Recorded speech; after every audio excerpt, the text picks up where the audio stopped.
आज हम लोग पढ़ेंगे रेस्ट एपीआईज। ठीक है। रेस्ट एपीआई समझने से पहले हमें ये समझना होगा कि एक एपीआई क्या होती है। एक एपीआई मतलब एप्लीकेशन प्रोग्रामिंग इंटरफेस। ठीक है। एपीआई मतलब एप्लीकेशन प्रोग्रामिंग इंटरफेस। अब एक एप्लीकेशन प्रोग्रामिंग इंटरफेस क्या होता है? बेसिकली ये एक तरह का इंटरफेस होता है जो हमें कोर बिजनेस लॉजिक से डील करने में एक तरह से मीडियम होता है। ठीक है। एक तरह से ऐसा मीडियम होता है जो हमको कोर बिजनेस लॉजिक से डील करने में, कम्युनिकेट करने में हेल्प करता है। ठीक है।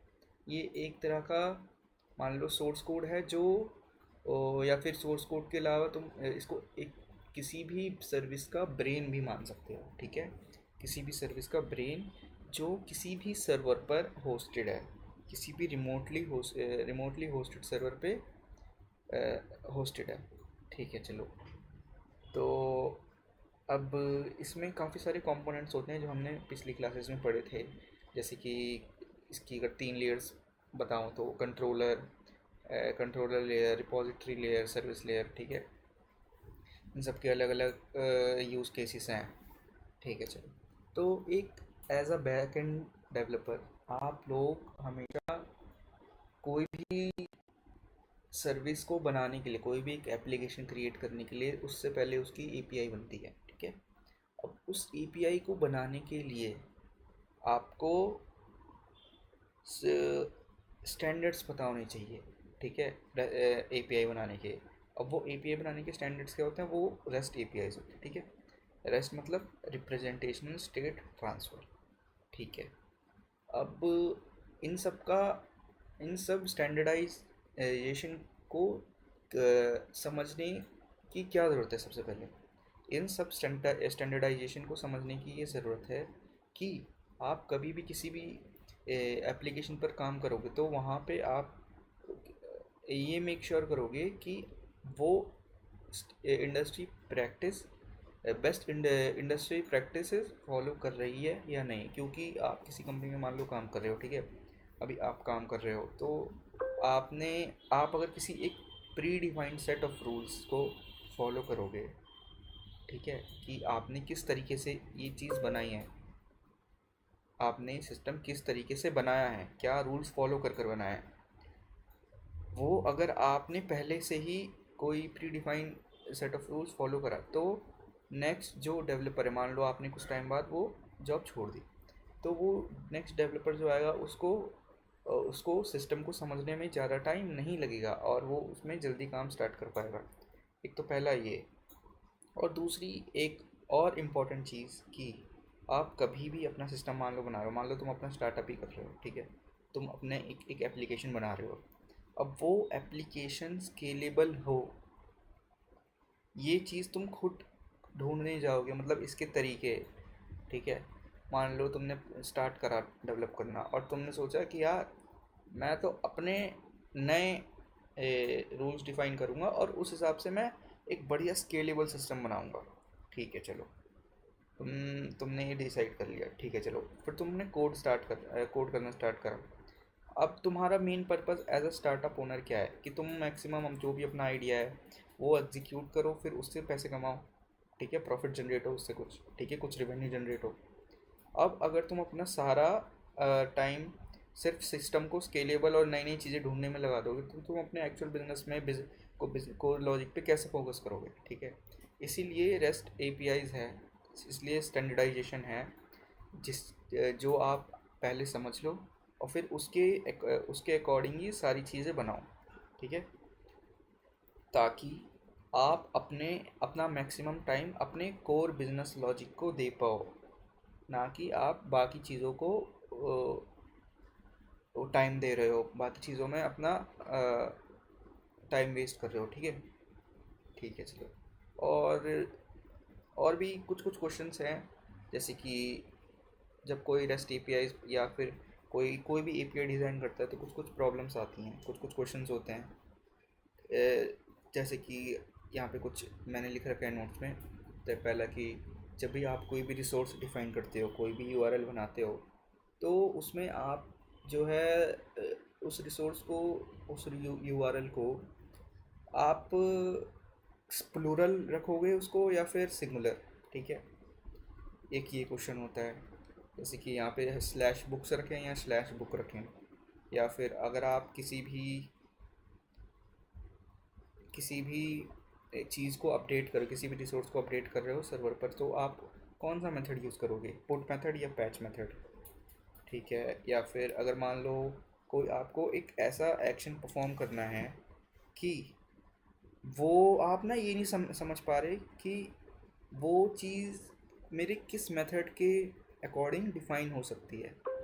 अब कोई ऐसा मेथड है, कोई ऐसा एक्शन है, सॉरी, कोई ऐसा एक्शन है जो ना आप कोई ना ऐसा एक्शन है जिसमें ना आप कोई चीज़ फेच कर रहे हो सर्वर से, ना कुछ चीज़ क्रिएट कर रहे हो, ना अपडेट कर रहे हो, ना डिलीट कर रहे हो। इसका एग्जांपल क्या हो सकता है? इसका एग्जांपल हो सकता है आर्काइव, ठीक है। जैसे हम आर्काइव करते हैं ना किसी भी पोस्ट को। तुमने देखा होगा social media apps like Twitter हो गया, इंस्टाग्राम हो गया, इसमें आप कोई भी पोस्ट को, स्टोरी को, हाईलाइट को आर्काइव करते हो, तो वो क्या है ना, उस केस में आपने ना चीज़ कोई फेच करी सर्वर से, ना क्रिएट करी, ना ही डिलीट करी, ना अपडेट करी। तो उस कस्टम एक्शन को हम किस मेथड के ज़रिए परफॉर्म कर सकते हैं, ये क्वेश्चन। और एक क्वेश्चन कि आपने को डिलीट करा, तो आपको फिर डिलीट करने के बाद कौन सा स्टेटस कोड आप दोगे, क्योंकि सक्सेसफुल तो डिलीट हो गई, तो उसमें आप 200 स्टेटस कोड भेजोगे या फिर कुछ और, ठीक है। और ये सारे क्वेश्चन बेसिकली इसलिए आते हैं क्योंकि जब ये सब स्टैंडर्ड्स बने थे काफ़ी टाइम पहले, तब हम किसी और तरीके से एप्लीकेशंस बनाया करते थे, ठीक है। हमारा तरीका कुछ और था। पहले के टाइम में मल्टी पेज एप्लीकेशंस होती थी और अभी के टाइम में सिंगल पेज एप्लीकेशंस होती हैं, ठीक है। अब मल्टी पेज एप्लीकेशन और सिंगल पेज एप्लीकेशंस क्या होती हैं बेसिकली? पहला मल्टी पेज एप्लीकेशन, ठीक है।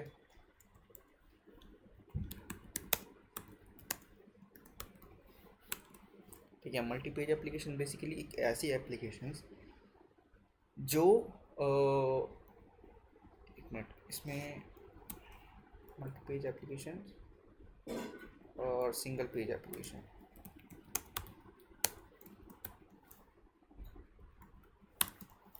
ठीक है।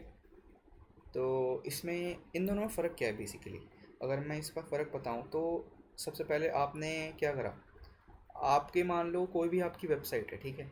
कोई भी आपकी मान लो एक www.example.com, इसमें आपकी ना वेबसाइट है। अब इस वेबसाइट के अंदर आपके काफ़ी सारे सेक्शंस हैं। सबसे पहला होम सेक्शन है, ठीक है। उसके बाद कॉन्टैक्ट सेक्शन है। उसके बाद आपकी कोई भी सर्विस है, सर्विस सेक्शन है, ठीक है। अब सर्विस सेक्शन के बाद मान लो एक अबाउट अस है, ठीक है। और भी काफ़ी सारे मान लो इसमें पेजेस हैं, मतलब आपकी एक वेब पेज है, इसमें इतने सारे अलग अलग पेजेस अवेलेबल हैं, ठीक है।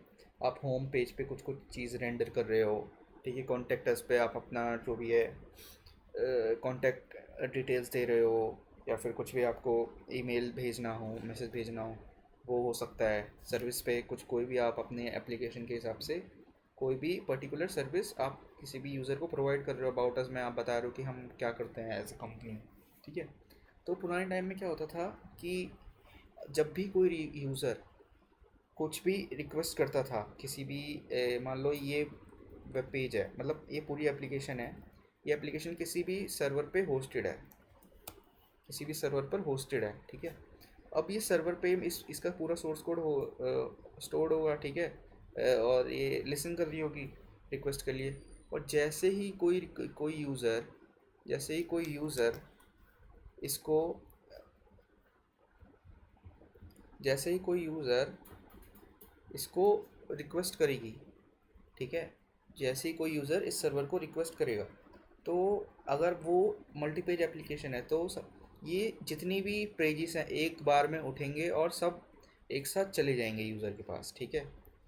चलो, अब उसको फ़र्क नहीं पड़ता कि आपको सिर्फ होम पेज से काम है, कॉन्टेक्ट अस से काम है, सर्विस पेज से काम है, अबाउट अस से काम है।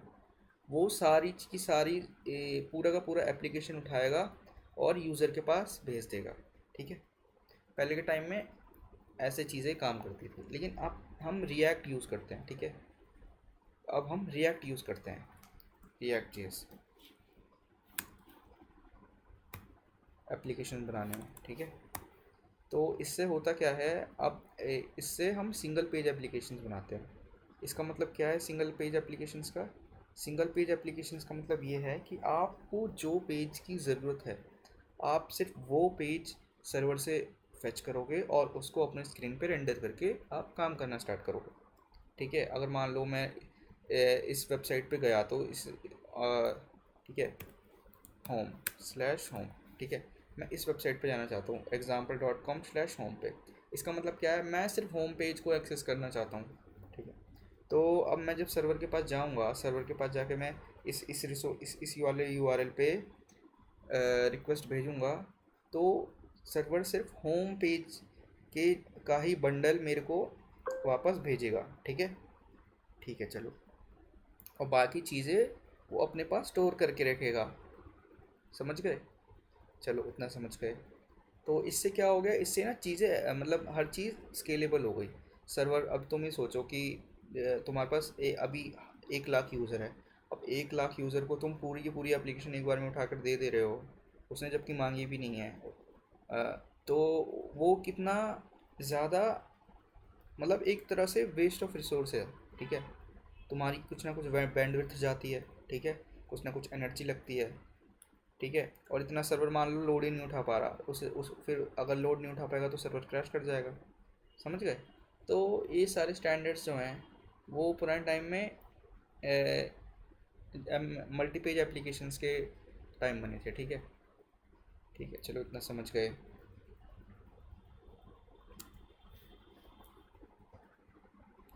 और फिर इसके बाद हम क्विक हिस्ट्री देखते हैं कि REST APIs की हिस्ट्री क्या रही है अब तक। तो 1990 में एक जीनियस थे, Tim Berners Lee. Tim Berners Lee ने काफ़ी सारी चीज़ें इन्वेंट करी थी। ठीक है, उसमें कुछ कुछ का एग्जांपल यहाँ पे है, जैसे कि यू आर आई क्या होता है? यू आर आई मतलब यूनिफॉर्म रिसोर्स आइडेंटिफायर। इसका काम क्या होता है बेसिकली, आप किसी भी रिसोर्स को इंटरनेट पे एक्सेस करना चाहते हो तो वो आप यूआरआई की मदद से करोगे। एक यूआरआई किस चीज़ में हेल्प करती है? यूआरआई उसको यूनिकली आइडेंटिफाई करने के लिए मदद करती है। किसी भी रिसोर्स को इंटरनेट पे हमने एक यूनिक आइडेंटिफायर असाइन कर रखा है। ठीक है, जिससे हम उसको एक्सेस कर सकते हैं। ठीक है, चलो, अब उसके बाद एच टी एम एल क्या होता है जानते होगे? H T M L basically किसी भी वेब पेज का स्केलेटन डिफाइन करने के लिए काम आता है। किसी भी वेबसाइट को स्ट्रक्चर करने के लिए काम आता है कि हमारे जो वेब पेज है वो किस तरह से दिखेगा। ठीक है, उसके में कितने सेक्शंस होंगे, कि उसका लेआउट क्या होगा। ठीक है, ये सब H T M L define करने में हेल्प करता है। ठीक है, उसके बाद बारी आती है एच टी टी पी की। एच टी टी पी भी इन्होंने ही सबसे पहले इंट्रोड्यूस करा था। एच टी टी पी भी क्या? Hyper text transfer protocol. इसको हमने काफ़ी डिटेल में पढ़ा है पिछले लेक्चर्स में। ठीक है, और उसके बाद first web server. Web server क्या होता है बेसिकली? फर्स्ट वेब सर्वर मतलब कोई ऐसी मशीन जो किसी भी प्रोजेक्ट को रन कर रही है और इंटरनेट के ज़रिए, सॉरी, अपने ओपन पोर्ट्स के ज़रिए इंटरनेट से रिक्वेस्ट को लिसन कर रही है। ठीक है, फर्स्ट वेब सर्वर भी टिम बर्नर्स ली ने ही बनाया था। और फर्स्ट वेब ब्राउज़र भी, वेब ब्राउज़र क्या होता है बेसिकली? कोई भी एक ऐसी एप्लीकेशन जो आपको किसी भी यूआरआई की मदद से इंटरनेट पे सर्च करने में हेल्प करती है। किसी भी यूआरआई और सर्च इंजन की मदद से इंटरनेट पे सर्च कुछ भी चीज़ सर्च करने में हेल्प करती है। फर्स्ट वेब ब्राउज़र भी उन्होंने बनाया था। और what you see is what you have editor. ठीक है, what you see is what you have editor, तो ये एडिटर भी सबसे पहले इन्होंने ही बनाया था। ठीक है, अब क्या हुआ, इन्होंने इतनी सारी चीज़ें बना तो दी, तो अब इस टाइम के साथ जो है इंटरनेट की एप्लीकेशंस की ये सब पॉपुलैरिटी बढ़ने लग गई। और इसका इन्होंने इनका बेसिकली पर्पज़ ये था, ये सब चीज़ें बनाकर इनका बेसिकली पर्पज़ ये था कि ये जो है ना नॉलेज शेयर करना चाहते थे वर्ल्ड के साथ, ठीक है। अपने जितने भी रिसर्च पेपर हैं, तुम अगर इंटरनेट का वो भी देखोगे, क्या बोलते हैं, हिस्ट्री भी देखोगे, तो इंटरनेट आया ही इसलिए था क्योंकि हम जितने भी हमारे रिसर्च पेपर्स थे, वो रिसर्च पेपर्स हम चाहते थे कि हम कहीं भी बैठकर उसको एक्सेस कर सकें, ठीक है। मतलब हम उसको पूरी दुनिया के साथ शेयर करना चाहते थे। मतलब इंटरनेट की शुरुआत ऐसे ही हुई कि हम जो भी अपनी नॉलेज है वो सबके साथ शेयर करना चाहते हैं। इसलिए हमने इंटरनेट को इतना बनाया, फिर उसको स्केल करा, ठीक है। तो इन्होंने इतना कर तो दिया है, इन्होंने ये सब डिफाइन कर दिया। तो अब जैसे जैसे पॉपुलैरिटी बढ़ने लगी, यूज़ केसेस बढ़ने लगे, ठीक है, ये उसको ज़्यादा से ज़्यादा लोग यूज़ करने लगे, तो ना स्केलेबिलिटी इशू आने लग गया, ठीक है। स्केलेबिलिटी इशू आने लग गया। अब स्केलेबिलिटी इशू मतलब, इसका मतलब ये है कि अब मान लो 1 लाख लोग एक बार में मेरे सर्वर पे आ गए, तो सर एक्चुअल में जो सर्वर है वो ना इतने लोगों का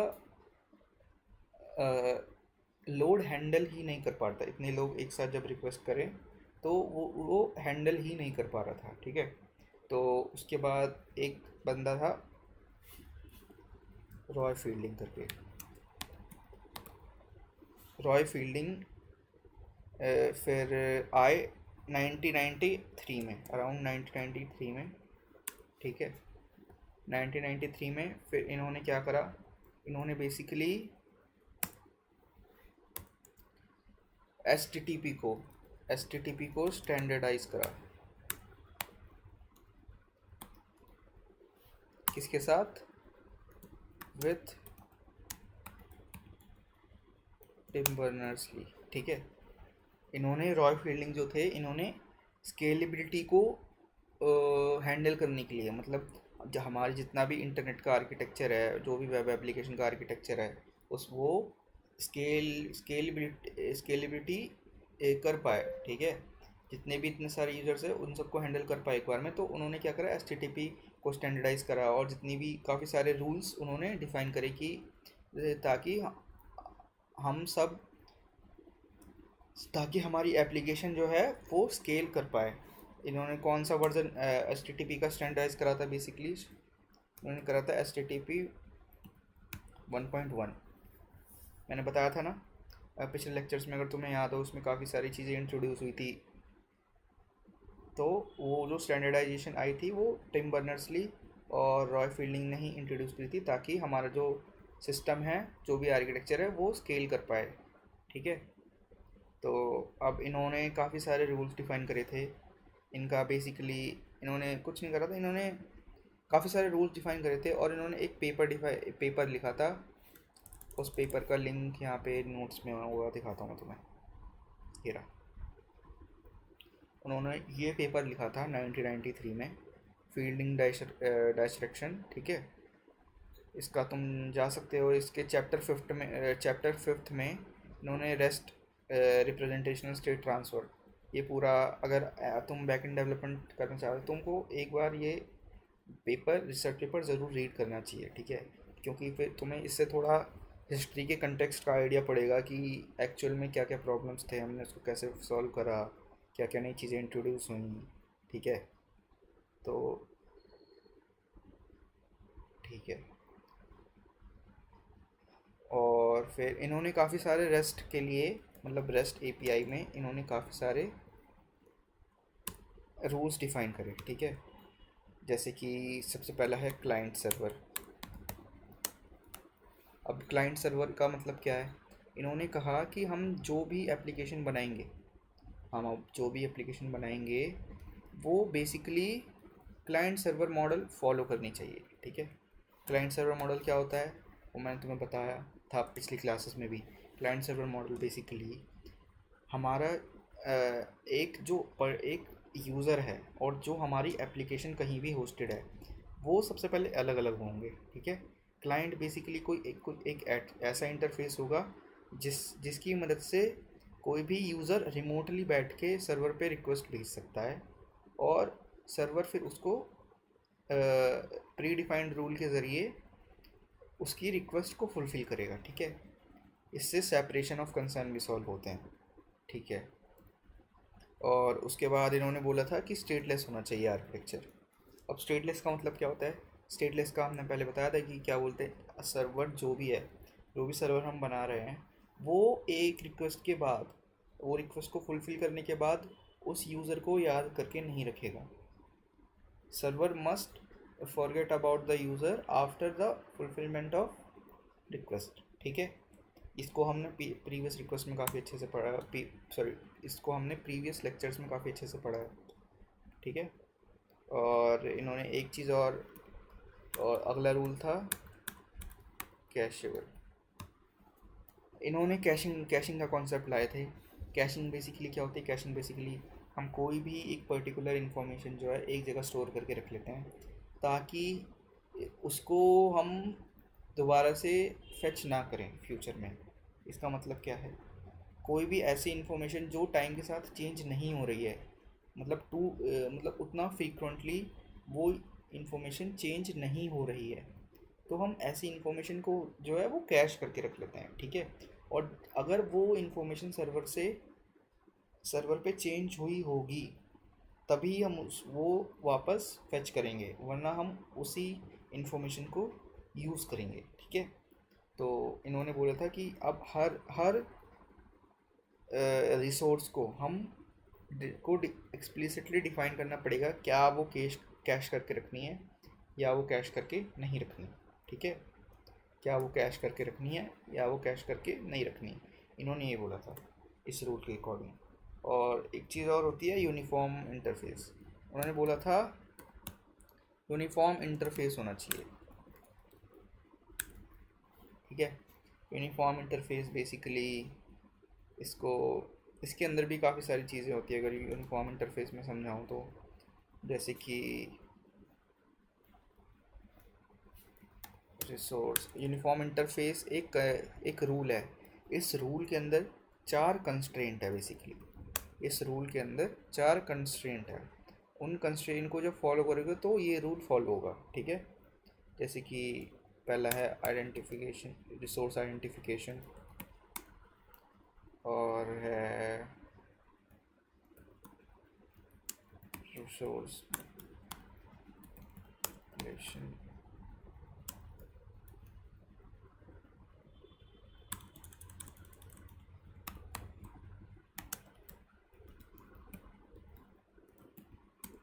ठीक है।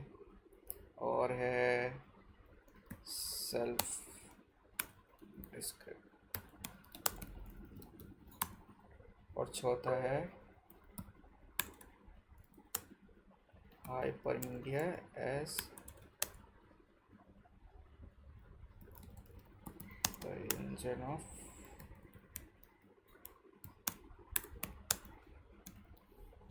ठीक है। ये रेस्ट एपीआई में ये 6 रूल्स हैं जो हमको फॉलो करके रखना है, ठीक है। अब तीसरा रूल हम समझ गए थे कि हर हर रिसोर्स को हम अब डिफाइन करेंगे एक्सप्लिसिटली कि ये कैश करके रखना या नहीं रखना। और चौथा रूल है यूनिफॉर्म इंटरफेस। अब इसका मतलब क्या है? अब जैसे कि इसका एक एग्जांपल हो सकता है कि तुमको अगर पता होगा ये चीज़ कि हर कंट्री में जो प्लग्स हम डिफाइन करते हैं, वो प्लग्स का जो प्लग के टाइप्स अलग अलग होता है। जैसे कि मैं बताऊं कि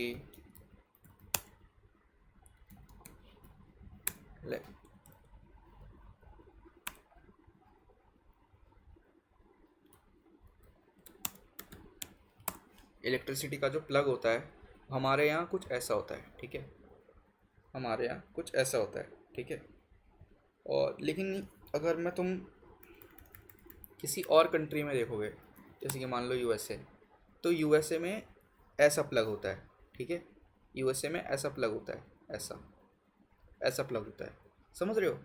तो अब क्या होता है इसका, इस एग्जांपल से समझो कि अब तुम चाहते हो कि बेसिकली यूनिफॉर्म इंटरफेस एक ऐसा कम्युनिकेशन चैनल है, मतलब ऐसा कम्युनिकेशन चैनल है या ऐसा pre defined set of rules है जिसकी मदद से आप किसी अदर पर्सन से कम्युनिकेट कर सकते हो, ठीक है। जैसे कि अगर मान लो इंडिया में जो है, इंडिया में हम इस तरीके से, मतलब इंडिया यूएसए में जो है हम ऐसे प्लग्स के ज़रिए किसी भी इलेक्ट्रिसिटी बोर्ड में कनेक्ट करके इलेक्ट्रिसिटी को यूज़ कर सकते हैं, ठीक है। अब तुम इंडिया में, अगर तुम यूएसए में हो तो वहाँ पे ना तुमको किसी किसी भी बिल्डर को बताने की ज़रूरत नहीं है एक्सप्लिसिटली कि भाई मेरे मेरे घर में जो है ऐसे ऐसे इस तरह के प्लग्स जो है इस तरह के प्लग्स के बोर्ड लगाना, नहीं, तुम्हें कोई ज़रूरत नहीं है। उसको पहले से ही पता है कि इस तरह के प्लग्स के बोर्ड लगेंगे, ठीक है। वैसे ही इंडिया में तुमको किसी बिल्डर को बिल्डर से अपना घर बनवाते टाइम उसको एक्सप्लिसिटली तुम्हें ये बताने की ज़रूरत ही नहीं है कि हमारे घर में जो है इस तरह के प्लग्स लगाने लगाने हैं आपको, ठीक है। उसको पहले से पता है कि भाई इस तरह के प्लग वो लगाएगा ताकि आप जो है बिजली को यूज़ कर पाओ, ठीक है। तो ठीक है, अब इसमें काफ़ी सारी चीज़ें होती हैं, जैसे कि सबसे दूसरे इसमें काफ़ी सारे कंस्ट्रेंट होते हैं यूनिफॉर्म इंटरफेस में। रिसोर्स, सबसे पहले रिसोर्स आइडेंटिफिकेशन। तो रिसोर्स आइडेंटिफिकेशन का मतलब बेसिकली इतना सा है कि आपको किसी भी रिसोर्स को इंटरनेट पे ढूंढना है तो उसके लिए आपको उसको एक यूनिफॉर्म और स्टेबल आइडेंटिफिकेशन उसको कुछ प्रोवाइड करनी पड़ेगी, ठीक है। कुछ भी एक यूनिक आइडेंटिफिकेशन उसको प्रोवाइड करनी पड़ेगी, ठीक है। जैसे कि जैसे कि किसी के घर का एड्रेस है, ठीक है। टाइम के साथ उसके घर का एड्रेस तो सेम ही रहेगा ना। ऐसा तो है नहीं आज उसका घर का एड्रेस कुछ है और कल को उसका घर का एड्रेस कुछ होगा। जैसे कि मान लो मैं ABC कॉलोनी स्ट्रीट पे रहता हूँ, ठीक है।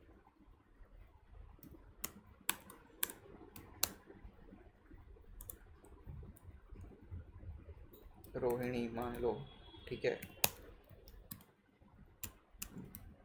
दिल्ली 112008 6, ठीक है। अब मान लो मैं मेरी ये लोकेशन है, ठीक है, एक टाइम के लिए। अब टाइम के साथ जो है मेरी लोकेशन जो है वो तो सेम रहेगी ना। टाइम के साथ मेरी लोकेशन सेम रहेगी।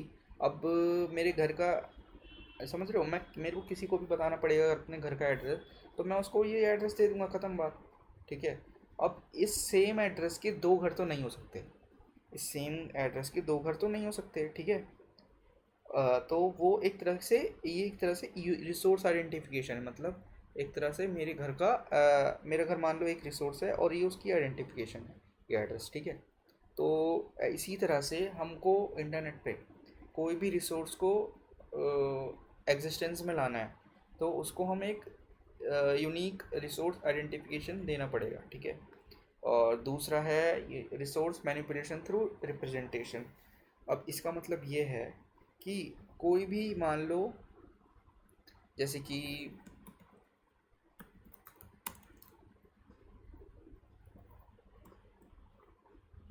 या फिर मान लो, एक मिनट रुको, मेरी कुछ कुछ इन्फॉर्मेशन है, ठीक है।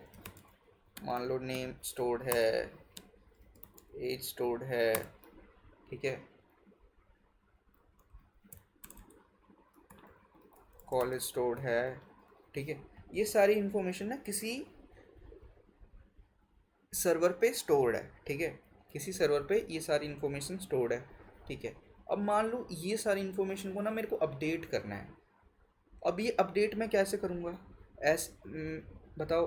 मैं ऐसा नहीं कर सकता कि मैं डायरेक्ट सर्वर पे जाऊँ, ठीक है, और सर्वर पे जाके इसकी वैल्यूज़ डायरेक्टली चेंज कर दूँ, ठीक है, ऐसा नहीं होता, ठीक है। तो मैं क्या करूँगा? तो मैं करूँगा कि भाई मैं सबसे पहले इसकी एक कॉपी बनाऊँगा, ठीक है। मैं बोलूँगा इसकी कॉपी एक बनाओ, ठीक है, एक इसकी मैंने कॉपी बना ली। अब मैं जो है इस कॉपी में कुछ भी चेंज करूँगा। अब मैं इसमें जगह मान लो इसकी जगह कर दूँगा, मैंने नाम चेंज करके प्रबल कर दिया, ठीक है। अब मैंने इसमें चेंज कर दिया। अब मैं ये कॉपी जो है, मतलब जिस कॉपी में मैंने चेंजेस करे हैं, ये कॉपी मैं सर्वर को भेजूंगा, ठीक है। फिर सर्वर मैच करेगा कि भाई ये जितनी भी इसने इन्फॉर्मेशन भेजी है वो वैलिड है, मतलब इसका टाइप जो है वैलिड है, जो नाम का टाइप है, कुछ इसने स्क्रिप्ट तो नहीं भेज दिया है, कोई अटैक तो नहीं है, ठीक है। मतलब जितने भी वैलिडेशन चेक्स होते हैं वो सब करेगा, और उसके बाद ही सर्वर में ये चेंज होगा, ठीक है। तो इससे इससे तुम समझो, इससे हमने क्या करा, हम कुछ ना कुछ रिप्रेजेंटेशन के साथ ही मैनिपुलेट कर रहे हैं रिसोर्स को, ठीक है। ये जो भी मतलब मेरी जो इस इंफॉर्मेशन है, इस इंफॉर्मेशन में सबसे पहला है नाम, फिर दूसरा है एज, फिर तीसरा है कॉलेज, ठीक है। ये सारी तो वैल्यूज़ हो गई, चलो। ऋषभ 21 MAIT, ये सारी तो वैल्यू हो गई। लेकिन उसकी जो रिप्रेजेंटेशन है वो किस किस नाम से हो रही है, नेम से हो रही है, एज से हो रही है, कॉलर से हो रही है। तो इससे मैं क्या कर रहा हूँ, मैं रिप्रेजेंटेशन के ज़रिए मैं उसको मैनिपुलेट कर रहा हूँ, ठीक है। मैं डायरेक्टली जाकर सर्वर पे कुछ भी चीज़ चेंज नहीं कर सकता, मैं पहले उसकी कॉपी बनाऊँगा और फिर उस कॉपी में चेंज करके फिर वो सर्वर को भेजूँगा, और फिर वो सर्वर उसको चेक करके रिप्रेजेंटेशन के ज़रिए मैं फिर उसको चेंज करूँगा, ठीक है। चलो इतना समझ गए। अब है तीसरा तीसरा है सेल्फ डिस्क्रिप्टेड मैसेजेस, ठीक है। सेल्फ डिस्क्रिप्टेड मैसेजेस जैसे कि मान लो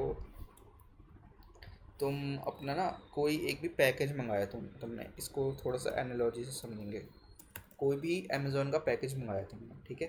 अब उसमें तुम्हारी काफ़ी सारी इन्फॉर्मेशन होती है, ठीक है। सबसे पहला एड्रेस होगा, ठीक है। फिर होगा कि मान लो कुछ स्पेसिफिक इंस्ट्रक्शन होगी कि जैसे कि दिस साइड अप, कुछ मान लो तुमने कुछ फ्रेजाइल चीज़ मंगाई है, ठीक है। कुछ ऐसी चीज़ मंगाई है जो टूटने का खतरा है, तो उस केस में उस पैकेज पे लिखा रहेगा कि बड़ा बड़ा कि फ्रेजाइल है ये, ठीक है। या फिर कुछ और चीज़ भी तुम लिख सकते हो उस पे, ठीक है। तो अभी इन दोनों से समझते हैं। तो उस पे बेसिकली पैकेज पे एड्रेस लिखा है, वो पैकेज पे एड्रेस जो है वो किस काम आ रहा है, वो लोकेशन फाइंड करने में हेल्प कर रहा है रिसिपेंट की, है ना, ठीक है।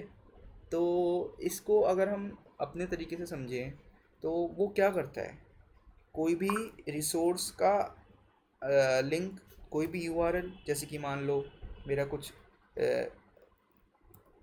बुक्स या फिर ऑर्गेनाइजेशन रिसोर्स पे जाके मैं कुछ भी चीज़ अपने चेंज करना चाहता हूँ, ठीक है। मैं मान लो www.example.com पर जाके इस example.com पे जाके फिर इस ऑर्गेनाइजेशन के राउट पर जाके मैं कुछ भी चीज़ अपडेट करना चाहता हूँ या फेच करना चाहता हूँ, ठीक है। तो इसके लिए ये पूरा एक यूनिक आइडेंटिफिकेशन बन गया, ठीक है। ये एड्रेस इस तरीके से समझ सकते हो। उसके बाद फ्रेजाइल है, फ्रेजाइल है ये एक तरह की स्पेसिफिक इंस्ट्रक्शन हो गई, ठीक है। तुम इसको मान सकते हो कि गेट हो गया, पोस्ट हो गया, मेथड की, मतलब हम इंटेंट बता रहे हैं, ठीक है। इंटेंट बता रहे हैं, ठीक है। कि मतलब भाई आप किसी भी जो भी जिस बंदे के भी हाथ में पैकेज होगा उसको आप एक एक्शन परफॉर्म करने के लिए या फिर उसको आप स्पेसिफिक इंस्ट्रक्शन दे रहे हैं कि भाई जो है वो फ्रेजाइल है, तो आप इसको ऑब्वियसली केयरफुली हैंडल करना, ठीक है। ठीक है, चलो। और अब सेल्फ डिस्क्रिप्टिव मैसेजेस ऐसे हो गए। और हम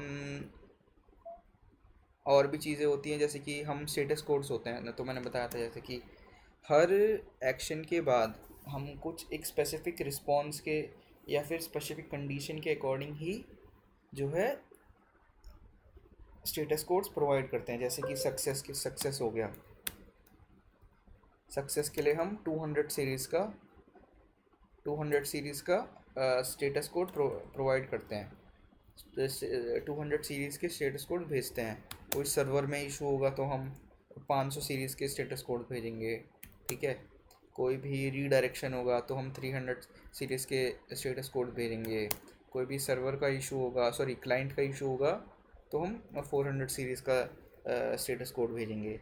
इन सब से हम क्या डिफ़ाइन करना चाहते हैं, इन सब से ना हम ये डिफ़ाइन करना चाहते हैं कि भाई अब मान लो फ्यूचर में तुमने ना कोई आपको तुम्हारी एप्लीकेशन डेवलपर यूज़ कर रहा है, तो उसने जैसे ही रिक्वेस्ट भेजी, रिक्वेस्ट करने के बाद ना उसके पास कुछ ये रिस्पॉन्स आया स्टेटस कोड, तो वो स्टेटस कोड देख के समझ जाएगा कि भाई क्या दिक्कत है। समझ रहे हो? उससे मतलब क्या हो गया, एक तरह का ये सेल्फ डिस्क्रिप्टिव मैसेज है। ठीक है, इससे उन्होंने बता दिया कि भाई आप मेरे को देख के समझ जाओ कि इस दिक्कत कहाँ है। ठीक है, ठीक है। और तीसरा और चौथा हो गया, ये ऑप्शनल है और इसको मिस भी कर देते हैं। तो hypermedia as the engine of application थोड़ी एडवांस चीज़ है, लेकिन है सिंपल ही। इसको मैं समझाऊंगा तो देखो, ये एक तरह से तुम समझ सकते हो कि देखो, जब भी हम कोई एपीआई बनाते हैं ना, कोई भी एपीआई का एंड पॉइंट है, मान लो एक एपीआई का एंड पॉइंट है। ठीक है, अब इस एपीआई के एंड पॉइंट पे मैंने ना कुछ भी रिक्वेस्ट मैं फेच करना चाहता हूँ। अब मैं कुछ भी रिक्वेस्ट फेच करना चाहता हूँ, तो अब मैं कैसे करूँगा? ये गेट मेथड के ज़रिए इस वाले यूआरएल पे जाके, इस वाले रिसोर्स पर जाके मैं इस वाले यूआरएल पे जाके मैं एक गेट मेथड के ज़रिए कुछ भी फेच कर सकता हूँ। चलो, इतना समझ गया। अब मैं इस वाले पे, मतलब इस वाले यूआरएल पे जाकर जब मैं कुछ भी चीज़ फेच करूँगा तो सर्वर मेरे को क्या क्या देगा? बताओ। सर्वर मेरे को हो सकता है कि कुछ सबसे पहले जेसॉन में होगा ऑब्वियसली डाटा। ठीक है, इसका शायद एग्जांपल दे रखा होगा इसमें तो।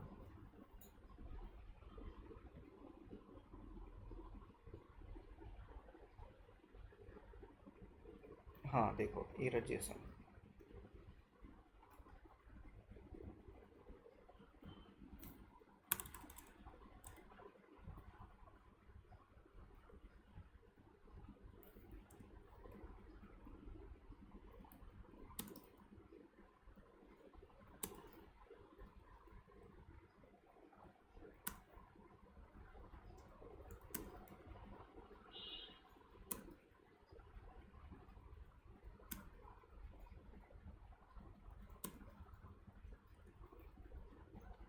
ठीक है, चलो मान लो मैंने इस वाली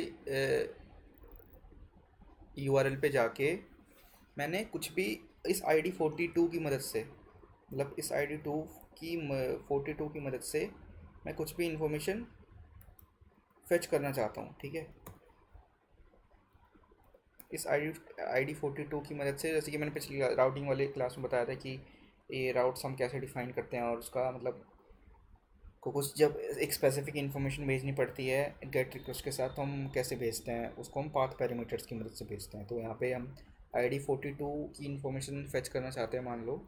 ठीक है, आईडी 42 में फिर ये क्या करेगा बेसिकली, ये सर्वर हमें इस तरह का कुछ डाटा देगा।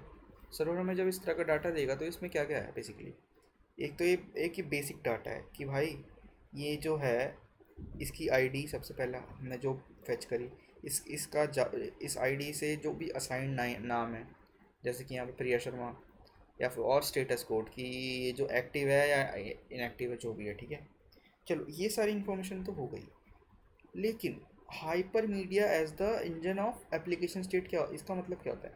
इसका मतलब ये होता है कि आप इन सारी इन्फॉर्मेशन के अलावा, मतलब जो जो भी स्पेसिफिक रिक्वायर्ड इन्फॉर्मेशन है, उन इन्फॉर्मेशन के अलावा भी आप कुछ लिंक्स जो है वो यूज़र को भेजोगे। इसका मतलब क्या है? इसका मतलब ये है कि मान लो मैं कुछ भी सर्च करता हूँ। ठीक है, कुछ भी सर्च करता हूँ गूगल पे जाके, जैसे ही मैं गूगल पे जाके सर्च करता हूँ, तो अब यहाँ पे अब मेरे को एडवांस में नहीं पता कि भाई ये जो मैंने ये जो यूआरएल चेंज करा है, मतलब जो भी मैंने सर्च करा है, अब इस कीवर्ड के हज़ारों चीज़ें होंगी।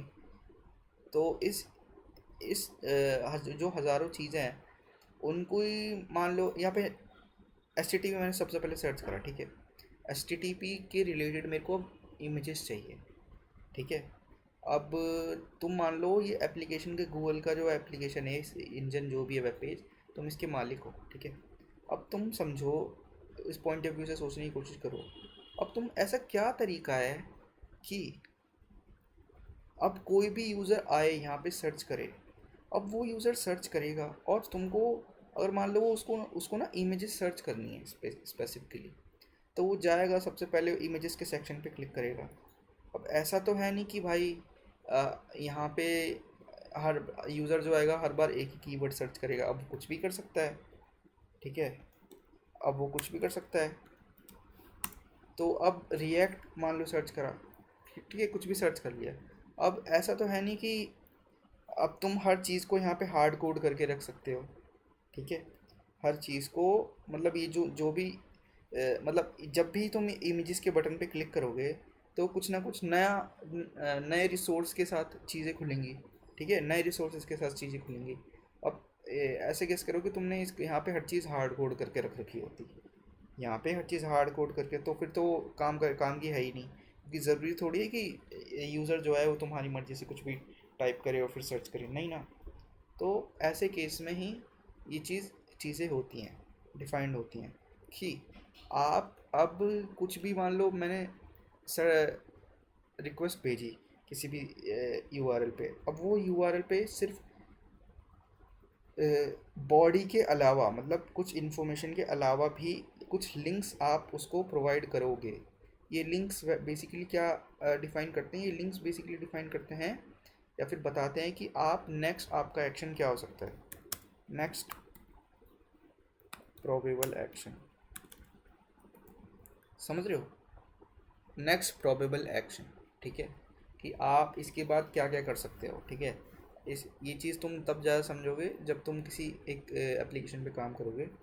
अभी के लिए तुम इतना समझ सकते हो, hypermedia as the engine of application state का मतलब होता है कि आप बेसिक इन्फॉर्मेशन के साथ में जो भी इन्फॉर्मेशन यूज़र ने मांगी है उस इन्फॉर्मेशन के साथ कुछ लिंक्स प्रोवाइड करते हो, ठीक है, जो बेसिकली डिफाइन करता है कि नेक्स्ट प्रोबेबल एक्शन क्या हो सकता है आपका, ठीक है। ठीक है, चलो। और इसके एक फ़ायदा और है, तुम ही मान लो कि जैसे कि मैंने अब इस वाले यूज़र पे, सॉरी इस वाले यूआरएल पे जाके इसकी इन्फॉर्मेशन मैंने फेच करी, ठीक है। अब ये चीज़ फेच करने के बाद मेरे को इसका व्यू ऑर्डर करना है, ठीक है, व्यू ऑर्डर करना है। तो मैं ना, अब क्या पता है कि ऐसा हो कि भाई इन फ्यूचर ये जो यूआरएल है, मतलब जो ये यूआरएल है, ये चेंज होता रहे टाइम के साथ, ये यूआरएल चेंज होता रहे, इसकी वर्जनिंग चेंज हो जाए, जैसे अभी पहले V1 था अभी V2 हो जाए, ठीक है, कुछ भी हो सकता है। अब इस केस में अब तुम एक जगह क्या करते हो, ये सब चीज़ें ना डायनेमिक बनाते हो। इससे इस चीज़ का एक और फ़ायदा है कि इनसे ना सारी चीज़ें डायनेमिक हो जाती हैं, कि अब तुम जो है सर्वर से जो भी है इंफॉर्मेशन फेच करोगे, और उस इंफॉर्मेशन के अंडर जो भी तुम्हारी कीवर्ड्स के ज़रिए इंफॉर्मेशन डिफाइन है, जैसे कि यहाँ पे एच डिफाइन है, हाइपर रेफरेंशियल डिफाइन है, ठीक है। तो अब आप इसको डायरेक्टली अपने यूज़र इंटरफेस में इंटीग्रेट कर सकते हो, ठीक है, ऑन द गो। आपको ऐसा नहीं करना, आप तुम ही मान लो कि तुम एक एप्लीकेशन बना रहे हो, अब 10 जगह यहाँ पे वी ऑर्डर्स का सेक्शन हो, ठीक है, 10 जगह से तुम वी ऑर्डर्स के सेक्शन को अलग अलग तरीके से इस पे जा सकते हो, ठीक है, अलग अलग तरीके से व्यू ऑर्डर्स देख सकते हो, वो पे सॉरी रीडायरेक्ट हो सकते हो, ठीक है। अब 10 जगह तुम क्या बोलते हैं, ये चीज़ हार्ड कोड करोगे तो वो चीज़ ना एक तरह से मैनेज करने में मुश्किल है। अब तुम, इसका एक ये फ़ायदा है कि अगर तुमने हर चीज़ वेरिएबल के थ्रू बनाई, डायनेमिक बनाई, तो उसका ये फ़ायदा है कि तुम सिर्फ एक जगह चेंजेस करोगे और हर जगह बाकी जगह वो चेंजेस अपने आप ही रिफ्लेक्ट हो जाएंगे, तुम्हारी मेहनत कुछ नहीं इससे, समझ रहे हो, इसका एक ये भी फ़ायदा है, ठीक है। और इसके बाद एक नेक्स्ट चीज़ होती है,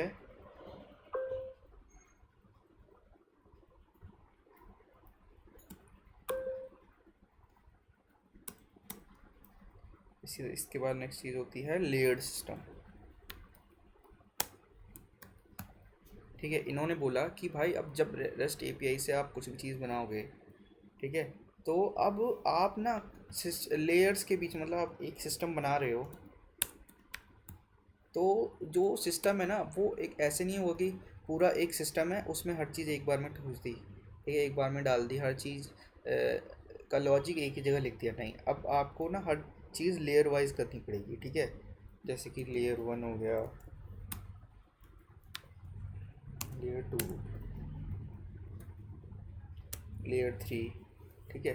जैसे कि अगर मैं इसको समझाऊँ भी तो कंट्रोलर लेयर हो गया, सर्विस,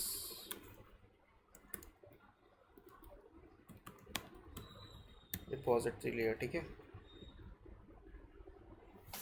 अब ये सारे लेयर्स हैं, ठीक है। अब क्या बोला, हाँ, कि आपका जितना भी कम्युनिकेशन होगा अब वो सब ना लेयर्स के थ्रू होगा, ठीक है। अब इसका एक चीज़ ये ध्यान रखना कि ये लेयर्स का में जब भी कम्युनिकेशन होगा तो लेयर वन लेयर टू से टॉक कर पाएगी, लेयर टू लेयर थ्री से टॉक कर पाएगी। ऐसा कभी भी नहीं होगा कि लेयर वन जो है लेयर थ्री से कम्युनिकेट कर पा रही हो, ठीक है। ऐसा नहीं हो सकता, ठीक है। ये ही रूल है। क्या रूल है कि आपकी सबसे पहले कि आप जो भी सिस्टम बनाओगे वो लेयर्स में बनाओगे, ठीक है। और एक लेयर अपने प्रीवियस मतलब अपने प्रीवियस या नेक्स्ट लेयर से ही बात कर पाएगा, ठीक है। ऐसा नहीं है कि वो एक लेयर छोड़ के या फिर किसी मान लो फर्स्ट लेयर है वो थर्ड लेयर से बात कर रहा है या फोर्थ लेयर से डायरेक्टली बात कर रहा है, ऐसा नहीं है, ठीक है। वो रूल्स के खिलाफ है, ठीक है। और ये सारी लेयर्स क्या करती है, अगर मैं समझाऊँ तो दोबारा से, ये सब वैसे मैंने समझाया था कि कंट्रोलर लेयर बेसिकली तुम्हारी रिक्वेस्ट को हैंडल करती है, जो भी इंटरनेट से रिक्वेस्ट आई है। फिर सर्विस लेयर में बेसिकली तुम्हारा कोर बिजनेस लॉजिक जो भी है, रिपॉजिटरी लेयर से तुम अपने डाटाबेस से डील करते हो, ठीक है। इसमें तुम इन सब में तुम फंक्शन डिफाइन करते हो, फिर उसको एक दूसरे से कॉल करवाते हो, ठीक है, यूज़ करने के लिए, ठीक है। तो एक ये फिफ्थ रूल ये हो गया। और सिक्स्थ रूल था कि code on demand. Code on demand का मतलब क्या होता है? कोड ऑन डिमांड का मतलब ये होता है कि तुम ना क्लाइंट की ना कैपेबिलिटी बढ़ा देते हो बस। अब वो कैपेबिलिटीज़ कैसे बढ़ाते हो? क्लाइंट की कैपेबिलिटीज़ तुम ऐसे बढ़ा सकते हो कि जैसे तुम्हें पता है क्लाइंट बेसिकली एक तुम्हारा जावास्क्रिप्ट रन कर सकता है, ठीक है। ब्राउज़र जो है तुम्हारा जावास्क्रिप्ट रन कर सकता है। तो तुम क्या करते हो, सर्वर से ना जावास्क्रिप्ट की कोई स्क्रिप्ट भेज दोगे क्लाइंट पे और फिर उसको क्लाइंट साइड पे ही चलवाओगे, ठीक है। उससे तुम्हारी एक तरह से क्लाइंट की कैपेबिलिटीज़ इन्हेंस हो गई, ठीक है।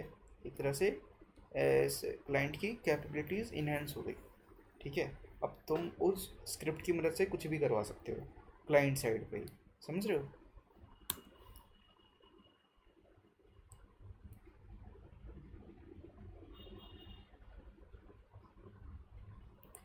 तो ये चीज़ ये थी। और इसके बाद हम समझेंगे कि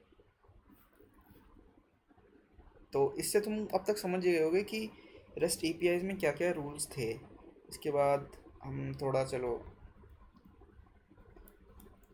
रेस्ट देख लेते हैं। तो रेस्ट का मतलब क्या होता है? सबसे पहले तो रिप्रेजेंटेशनल। रिप्रेजेंटेशनल का मतलब अब तक तुम समझ गए होंगे ना कि ऐसा कि मतलब कोई भी डाटा है उसको ना तुम एज अ रिसोर्स दिखाओगे। सबसे पहले कोई भी रिसोर्स है या फिर कोई भी डाटा है उसकी एक स्पेसिफिक रिप्रेजेंटेशन होगी ऑब्वियसली, ठीक है। अब कोई भी स्पेसिफिक डाटा है, जैसे कि मान लो अब मेरा कॉलेज का नाम, ठीक है, जैसे कि मान लो ये डाटा है, ठीक है। मान लो ये डाटा है अभी। अब ये डाटा है एक तरह से, अभी ये किस तरह का डाटा है, ये इसकी रिप्रेजेंटेशन क्या है अभी? ये अभी इसकी रिप्रेजेंटेशन है जेसॉन। अगर ये सेम डाटा को ना मैं अपने यूआई पे, मतलब अपने यूज़र इंटरफेस पे दिखाना चाहता हूँ, ठीक है। तो उस केस में इसकी रिप्रेजेंटेशन क्या किस में बदल जाएगी? HTML में बदल जाएगी, समझ रहे हो? अगर मान लो मेरे को इसको ऑटोमेशन पे डालना हो, या फिर मेरे को इसको कम्युनिकेट करना हो किसी और तरीके से, तो मैं किस तरीके से कर सकता हूँ? तो मैं XML की मदद से कर सकता हूँ, समझ रहे हो? तो मतलब बेसिकली ये है तो सेम तरह का ही डाटा ही, पर इसकी रिप्रेजेंटेशन अलग अलग है, ठीक है? मतलब ये अलग अलग तरीके से रिप्रेजेंट करा जा सकता है, ठीक है? तो एक तरह से ये रिप्रेजेंटेशनल समझ गए, ठीक है? और स्टेट का मतलब स्टेट का मतलब स्टेट का मतलब करंट, मतलब जो भी उसकी कंडीशन है। करंट मतलब उस करंट जो भी उसकी स्टेट है, जैसे कि मान लो अभी, मान लो मैंने ना ID 42 है, ID 42 में मैंने प्रिया शर्मा एक मान लो एम्प्लॉय है जो एक्टिव है, ठीक है? इसका डाटा सेव करके रखा हुआ है, ठीक है? अब मान लो इन फ्यूचर प्रिया शर्मा ने लीव कर दिया, ठीक है? और फिर मेरे को ना ये एंट्री पूरी हटानी है और मेरे को यहाँ पे नई एंट्री करनी है, ठीक है? नई यूज़र की एंट्री करनी है। तो मैं क्या करूँगा? मेरी चलो आईडी तो सेम रहेगी, और मेरे को यहाँ पे एक नया नया यूज़र बनाना है जिसका नाम है राज, मान लो, ठीक है? तो मैं क्या करूँगा, यहाँ के नाम हटा दूँ और नाम डिलीट कर दूँगा। तो अब देखो, तुम इसे देखो, पहले क्या था, पहले पहले उसकी स्टेट क्या थी? पहले उसकी स्टेट क्या थी? प्रिया शर्मा। फिर उसकी स्टेट क्या हो गई? राज। समझ रहे हो? समझ रहे हो? स्टेट बेसिकली करंट, मतलब एक तरह से तुम समझ सकते हो, कभी जब भी हम बेसिकली डिफ़ॉल्ट स्टेट की बात करते हैं तो हम करंट स्टेट की बात करते हैं कि अभी करंटली उसकी क्या वैल्यू है।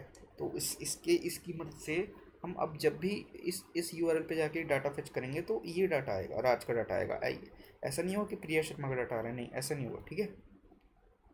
तो स्टेट से तुम वो समझ सकते हो, और ट्रांसफ़र का मतलब तो तुम समझ ही गए कि हम एक तरह एस टी टी पी के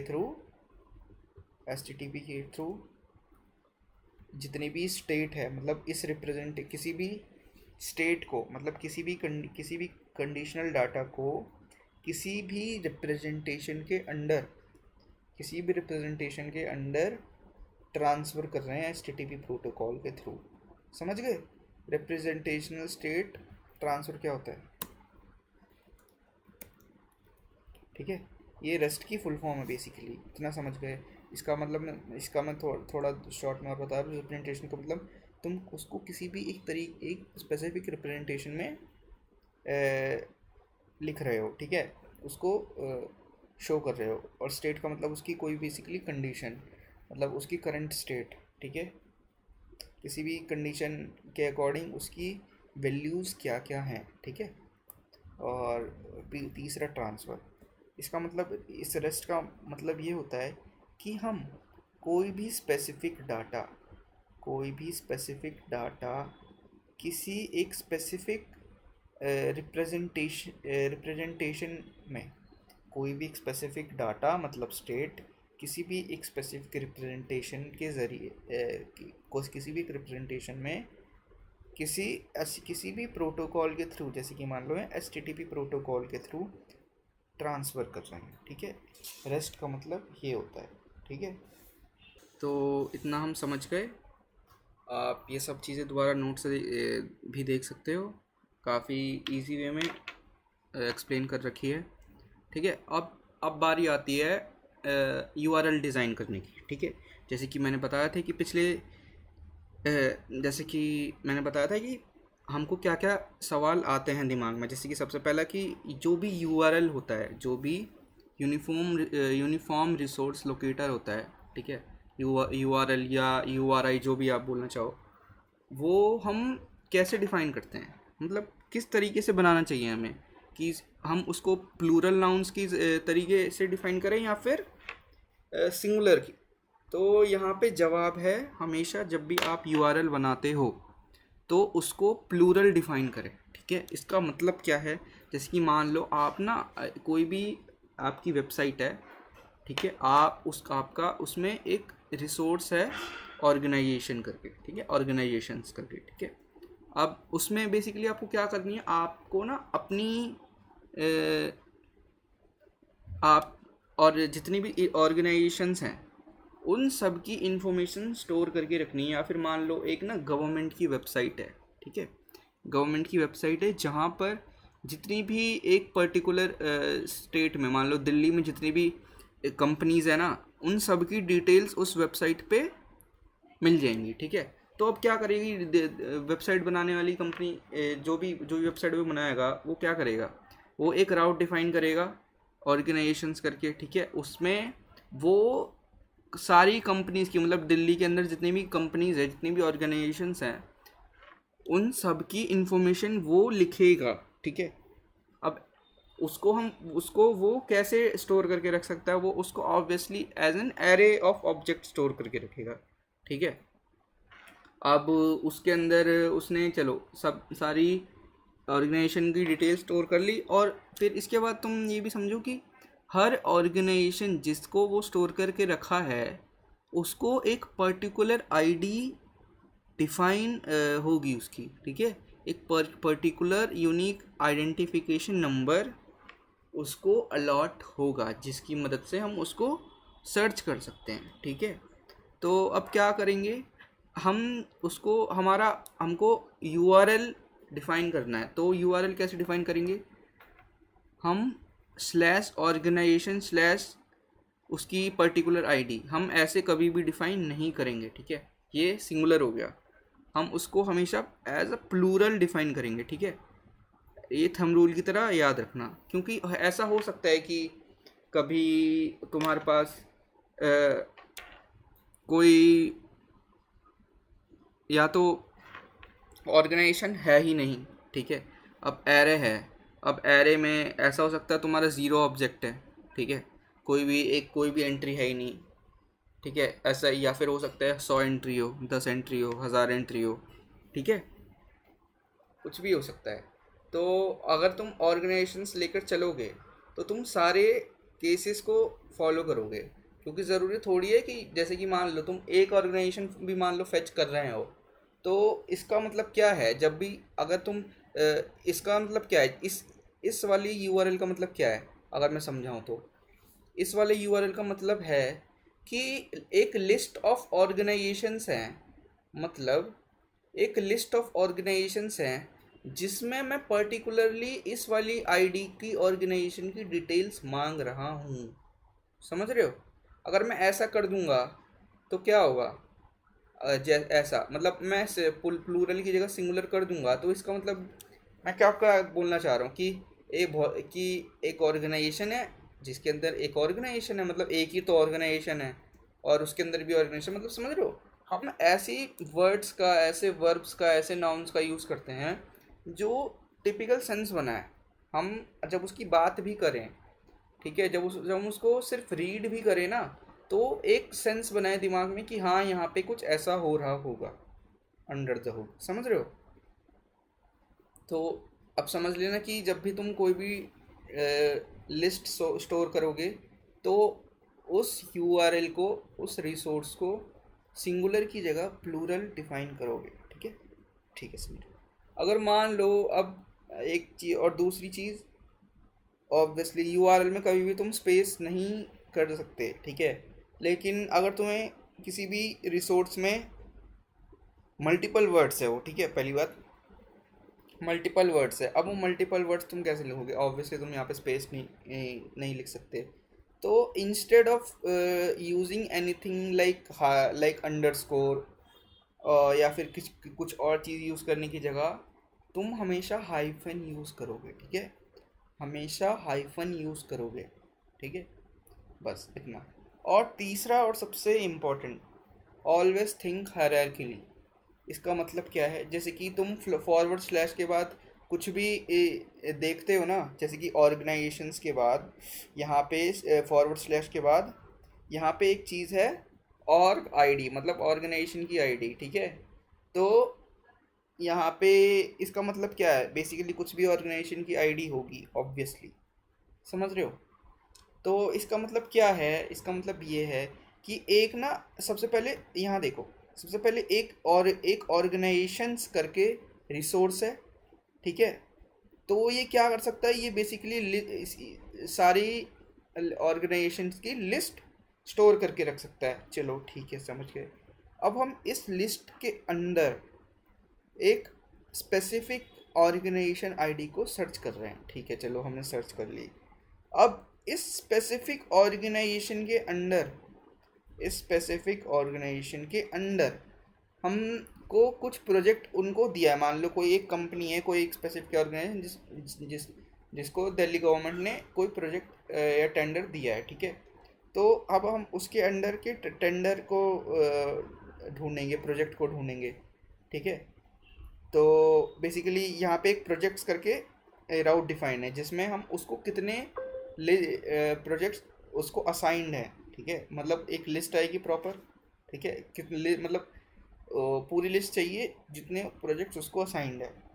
उसके अंदर उसको कोई हम किसी स्पेसिफिक प्रोजेक्ट की डिटेल्स हम चाहते हैं। ठीक है, अब उस स्पेसिफिक प्रोजेक्ट के अंदर क्या क्या टास्क किस किस को असाइन है, समझ रहे हो? तुम ना जब भी सोचा करो तो एक हायरार्की में सोचा करो, समझ रहे हो? चीज़ें काफ़ी आसान हो जाती हैं। ठीक है, और एक क्या बोलते हैं, सबसे क्या बोलते हैं, सबसे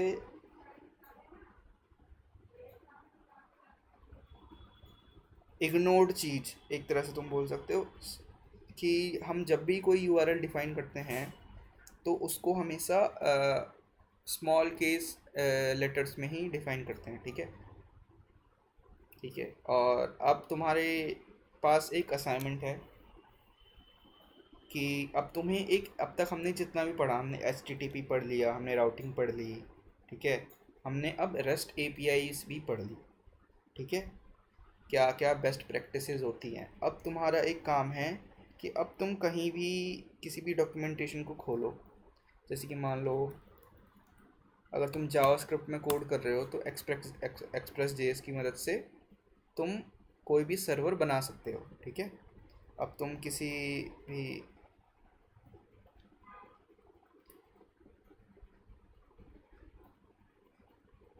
हाँ, किसी भी मतलब तुम्हारी फेवरेट लैंग्वेज जो भी है, ठीक है, उसकी डॉक्यूमेंटेशन खोलो। अब तुम उसमें गेट रिक्वेस्ट कैसे भेजते हैं, पुट रिक्वेस्ट कैसे भेज सकते हैं, पोस्ट रिक्वेस्ट कैसे भेजते हैं, ठीक है, डिलीट रिक्वेस्ट कैसे भेजते हैं, एक सर्वर कैसे बनाते हैं, ये सब चेक करो। ठीक है, और यहाँ पे जितने भी देखो, यहाँ पे सारी डिटेल्स दे रखी हैं। अब तुम्हें एक खुद से एपीआई बनानी है। ठीक है, अब तुम्हें खुद से एक एपीआई बनानी है। यहाँ पे सारी चीज़ें और उसके क्या बोलते हैं, सारी इन्फॉर्मेशन पहले से ही लिख रखी हैं। सबसे पहला है ऑर्गेनाइजेशंस, प्रोजेक्ट्स, टास्क्स और यूज़र्स। मतलब ये सारी चीज़ें तुम्हारे एपीआई में होनी चाहिए, मतलब ये सारे रिसोर्सेज होने चाहिए। अब इन रिसोर्सेज में तुम्हें कुछ क्रूड ऑपरेशंस डिफाइन करने हैं। ठीक है, और इन क्रूड ऑपरेशंस के ज़रिए तुम्हें ये सारे मेथड्स अप्लाई करने हैं। ठीक है, इसका मैं सॉल्यूशन नोट्स में डाल दूँगा। ठीक है, इसका पूरा सोर्स कोड मैं एक्सप्रेस जेएस की मदद से डाल दूँगा। ठीक है, बाकी तुम अगर उसका कोड लॉजिक समझते हो तो तुमको किसी भी दूसरी लैंग्वेज में बस सिंटेक्स का फ़र्क है। ठीक है, और एक चीज़ और कवर करनी है कि देखो, जैसे कि मैंने पहले बताया था कि अगर हमारे पास कोई मान लो एक ऐसा कस्टम एक्शन है जो जो ना कि गेट है, ना पोस्ट है, ना पुट है, ना डिलीट है। इसका मतलब यह है कि ना हम उस रिक्वेस्ट के ज़रिए कुछ चीज़ फेच कर रहे हैं, ना ही कुछ चीज़ क्रिएट कर रहे हैं, ना डिलीट कर रहे हैं, ना अपडेट कर रहे हैं। तो अब हम उस एक्शन को किस मेथड के ज़रिए परफॉर्म कर सकते हैं, तो उसका आंसर है पोस्ट मेथड। जब भी तुम्हारे पास कुछ ऐसा एक्शन है जो तुम पता नहीं लगा पा रहे कि क्या एक्शन ये डिपिक्ट करता है, मतलब ये इसका इंटेंट क्या है, तो उस केस में तुम पोस्ट मेथड यूज़ करते हो। ठीक है, जैसे कि मैंने तुम्हें बताया था कि तुम्हें आर्काइव करनी हो कुछ चीज़, तो उस आर्काइव को मतलब उस एक्शन को तुम कैसे परफॉर्म करोगे, उस एक्शन को तुम पोस्ट मेथड के ज़रिए परफॉर्म करोगे। ठीक है, ये थंब रूल याद रखना। और कुछ कुछ चीज़ें इम्पोर्टेंट हैं जैसे कि ये सारी, जैसे कि मैं बताता हूँ, सबसे पहला कंसिस्टेंट रहो। कंसिस्टेंसी का मतलब क्या है यहाँ पे? कंसिस्टेंसी का मतलब ये है कि अगर तुमने कहीं पे मान लो फर्स्ट नेम यूज़ करा है, ठीक है, फर्स्ट नेम यूज़ करा है मतलब तुमने कहीं पे ना एक वेरिएबल बनाया जो जिसका नाम तुमने लिखा है फर्स्ट नेम, एक फील्ड बनाया जिसका नाम लिखा है तुमने फर्स्ट नेम, तो हर जगह फर्स्ट नेम ही यूज़ करना है। तुमको ऐसे नहीं करना कि कहीं जाके तुम एफ डैश नेम कर रहे हो, एफ अंडरस्कोर नेम को यूज़ कर रहे हो, नहीं, तुम्हें ऐसे नहीं करना। तुम कभी भी कोई वेरिएबल यूज़ करो, कभी भी कुछ भी डिफाइन करो, तो ये मेक श्योर करो कि हर जगह सेम नेम ही यूज़ हो, ठीक है। और दूसरा है कि जब भी तुम कुछ चीज़ बनाते हो, ठीक है, तो उसको हमेशा एक डिफ़ॉल्ट वैल्यू देकर रखो। मतलब तुम्हारे कोई एक ऐसा वेरिएबल है, उस वेरिएबल में हो सकता है कि वो या तो यूज़र उसको इग्नोर कर दे, या फिर किसी थर्ड पार्टी रीजन, मतलब किसी अदर रीज़न की वजह से वो एक्चुअल जो यूज़र ने इंफॉर्मेशन प्रोवाइड करी है वो वहाँ पे असाइन ना हो पाए। तो इस उस केस में ना डिफ़ॉल्ट वैल्यू यूज़ होती है। और अगर डिफ़ॉल्ट वैल्यू तुम नहीं उसको असाइन करोगे तो उस केस में तुम्हारा सर्वर क्रैश कर जाएगा। समझ रहे हो? तो तुम्हें बहुत ज़रूरी है कि तुम हर वेरिएबल में एक एक ना एक डिफ़ॉल्ट वैल्यू असाइन करके रखो, ठीक है। और तीसरा है डॉक्यूमेंट एवरीथिंग, कि मतलब जब भी एपीआई बनाते हो, ये बहुत इंपॉर्टेंट पॉइंट है कि जब भी तुम कोई एपीआई बनाते हो तुम उसको डॉक्यूमेंट करो कि ये एपीआई जो है इसके कितने एंड पॉइंट हैं, इसके यूज़ केसेस क्या हैं, इसमें मेथड्स क्या यूज़ करने हैं, ठीक है, इसमें बॉडी कैसी रहेगी, इसमें रिस्पॉन्स की बॉडी कैसे रहेगी, रिक्वेस्ट की बॉडी कैसे रहेगी, इसमें कोई पर्टिकुलर चीज़ तुमने अलग तरीके से करी तो तुमको वो भी डिफाइन करना है। समझ रहे हो? और नो एब्रीविएशंस, इसका मतलब ये है कि तुमको कभी मान लो डिस्क्रिप्शन लिखना है, तुम डी ई एस सी की जगह पूरा डिस्क्रिप्शन वर्ड ही यूज़ करो। ऑर्गेनाइजेशन आईडी लिखनी है तो ऑर्ग आईडी की जगह पूरी ऑर्गेनाइजेशन आईडी ही लिखो, ठीक है, ताकि कंफ्यूजन कम से कम हो। समझ रहे हो? तो आज के लिए इतना ही था कि, और ये वाला असाइनमेंट करना, ये अब तक क्योंकि हमने जितना भी पढ़ा है वो मोर देन इनफ है, वो लिटरली मोर देन इनफ है कोई भी एक बेसिक एपीआई बनाने के लिए, ठीक है। आप, और यहाँ पे बेसिकली सब कुछ दे भी रखा है, आपको कुछ दिक्कत हो तो आप ऑब्वियसली एआई यूज़ करो, अब तो एआई है तुम्हारे पास, ठीक है। इसका मैं पूरा सॉल्यूशन नोट्स में डाल दूँगा। ये सारी एपीआई बनानी है तुमको, बेसिकली ये सारे रिसोर्स डिफाइन करने हैं और ये सारे मेथड्स, ठीक है। और उन मेथड्स में ये सब, जैसे कि ये गेट गेट ऑर्गेनाइजेशन मेथड है, इसमें पाथ पैरामीटर्स यूज़ करके तुमको ये सारी पेजिनेशन करनी है, सॉर्टिंग करनी है, फ़िल्टरिंग करनी है। ये सब चीज़ें काफ़ी इंटरेस्टिंग भी है और आसान भी है। तुम करोगे तो तुमको अपने आप पता लग जाएगा, ठीक है। और कहीं भी अटको तो तुम एआई को यूज़ कर सकते हो या फिर मेरे से डायरेक्टली रीच आउट करके पूछ सकते हो, ठीक है। Okay, bye.